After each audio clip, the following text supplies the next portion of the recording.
পবিত্র ঈদুল আজহা উপলক্ষে শুরু হয়েছে সরকারি বেসরকারি সকল ধরনের ছুটি। পরিবার পরিজনের সঙ্গে ঈদ উদযাপন করতে ঢাকা ছাড়ছেন হাজারো মানুষ। সড়ক, নৌ ও রেলপথ সবখানেই বেড়েছে ঘরমুখো মানুষের চাপ। তবে সড়কপথের যানজট ও ভোগান্তি এড়াতে বেশিরভাগ যাত্রী ট্রেন যাত্রাকেই তাদের স্বস্তিদায়ক মাধ্যম হিসেবে বেছে নিয়েছেন। ফলে ঈদ যাত্রাকে কেন্দ্র করে ট্রেনের আগাম টিকিট বিক্রি হয়েছে উল্লেখযোগ্য হারে। অতিরিক্ত যাত্রীর চাপ সামলাতে আন্তনগর ট্রেনগুলোতে যুক্ত করা হয়েছে বাড়তি বগি। এছাড়াও বিভিন্ন রুটে বাড়ানো হয়েছে দূরপাল্লার বাস। সোমবার ভোর থেকেই রাজধানীর কমলাপুর রেলওয়ে স্টেশন ও বিভিন্ন মহাসড়কে ঘরমুখো মানুষের উপচে পড়া ভিড় দেখা গেছে। বাস টার্মিনালগুলোতেও ছিল যাত্রীদের দীর্ঘ সারি। কেউ ব্যাগ লাগেজ হাতে পরিবারের সঙ্গে ছুটছেন গ্রামের পথে, আবার কেউ শেষ মুহূর্ত টিকিট সংগ্রহে ব্যস্ত সময় পার করছেন। পরিবারের সাথে এটা তো নারীর সম্পর্ক, এখানে তো মানে পৃথিবীর অন্য কারোর সাথে তো এই আনন্দের তুলনা হবে না। ঢাকাতে কখনো ঈদ করা হয় না, এই কারণ মন কখনো চায় না যে ঢাকাতে ঈদ করি, সবসময় বাড়িতে, মানে এটা বলার মতো না। না, টিকিট পাই নাই। কয়েকদিন আগে ঘুরে গেছি, টিকিট পাওয়া যায় নাই। আজকে ইলিশটান আসছি, আমার হাজবেন্ড টিকিট দেখতেছে, এখন পাবো কিনা জানি না। আমরা ঈদুল আজহাতে যাচ্ছি, পাশাপাশি প্রায় 7 দিন ছুটি গভর্নমেন্টের পক্ষ থেকে আছে। সব মিলে আলহামদুলিল্লাহ ঈদের আনন্দ, পরিবারের সদস্য যারা আছে, আত্মীয় স্বজন আছে, সবার সাথে গিয়েই এই সময়ের মধ্যেই ইনশাআল্লাহ আশা রাখি যে দেখা করতে পারবো।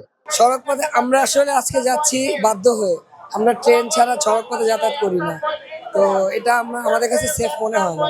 অনেক যাত্রী অভিযোগ করেন ঈদকে কেন্দ্র করে কিছু পরিবহন মালিক ও শ্রমিক অতিরিক্ত ভাড়া আদায় করছেন, আবার অনেকে টিকিট পাচ্ছেন না। অন্যদিকে ট্রেনের টিকিট পাওয়া যেন অনেকের কাছে লটারি জেতার মতো হয়ে দাঁড়িয়েছে। এছাড়া টিকিট কালোবাজারির অভিযোগও করেছেন বেশ কয়েকজন যাত্রী। ৮টা ১-এর মধ্যে কখনোই টিকিট শেষ হয়ে যাওয়ার কথা না পুরো ট্রেনের। তো দেখা যায় যে ঘুরে ফিরে সব টিকিট বুক। ওয়েবসাইটে ঢোকার পর দেখা যায় সব টিকিট অলরেডি বুক। একটা দুইটা খোলা থাকে। তো এই ভোগান্তিটা প্রত্যেকবারই হয় যে ব্ল্যাকে আমাদেরকে ডাবল টাকা দিয়ে বা ট্রিপল টাকা দিয়ে অনেক সময় টিকিট কাটতে হয়। তো এই জিনিসটার প্রতি কেন যেন দৃষ্টি দেওয়া হয় না, আমি বুঝতে পারি না। গোপালগঞ্জের ভাড়া, আমাদের কন্টেনার যেটা রানিং ভাড়া, সেটা ছিল আপনার 500 টাকা, বাট এখন যাচ্ছে 850 টাকা ভাড়া যাচ্ছে। হ্যাঁ, 850 টাকা ভাড়া যাচ্ছে সব গাড়িতে। আপনার স্টার এক্সপ্রেস, হিমাতকন, টুঙ্গি পাখন সব প্রায় 850 টাকা ভাড়া যাচ্ছে। এটা তো আমাদের জন্য আসলেই খুবই দুঃখজনক।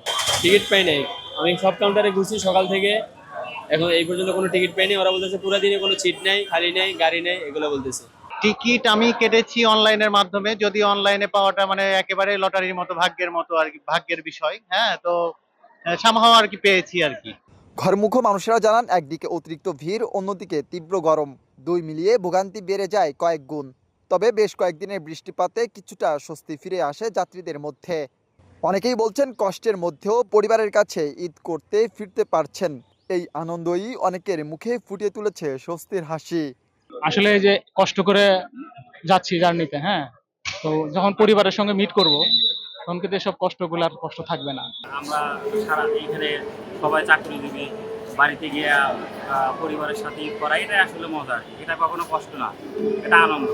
সেটা তো যার যার পরিবারের সাথে আর ভালো লাগবে, আনন্দ, সেই কারণে তো এত কষ্ট করে যায়, আর নাহলে তো কেউ যেত না।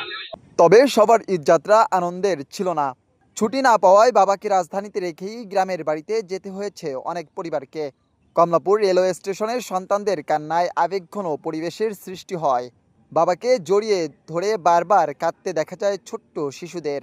এই দৃশ্যই প্রমাণ করে দেয় ঈদের সময় পরিবারের সঙ্গে ঈদ করতে পারার মুহূর্তটা কতটা আনন্দের। ওর বাবাকে রেখে যাচ্ছে, তার জন্য কান্না করছে। ওর বাবাকে ছাড়া যাবে না। কেমন লাগছে আসলে? দুঃখজনকই, কিন্তু এখন পরিস্থিতির কারণে যেতেই হবে। কোথায় যাচ্ছ? সিরাজগঞ্জ। কে কে যাচ্ছ? তোমার বাবা যাচ্ছে তোমাদের সাথে?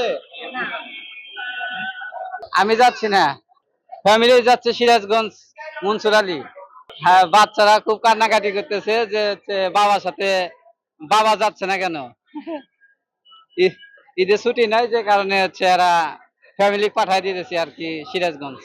সড়ক ও রেলওয়ে কর্তৃপক্ষ জানিয়েছে, ঈদযাত্রা নির্বিঘ্ন করতে নিরাপত্তা ও যাত্রী সেবায় বাড়তি ব্যবস্থা নেওয়া হয়েছে। পাশাপাশি টিকিট কালোবাজারি রোধেও নজরদারি জোরদার করা হয়েছে।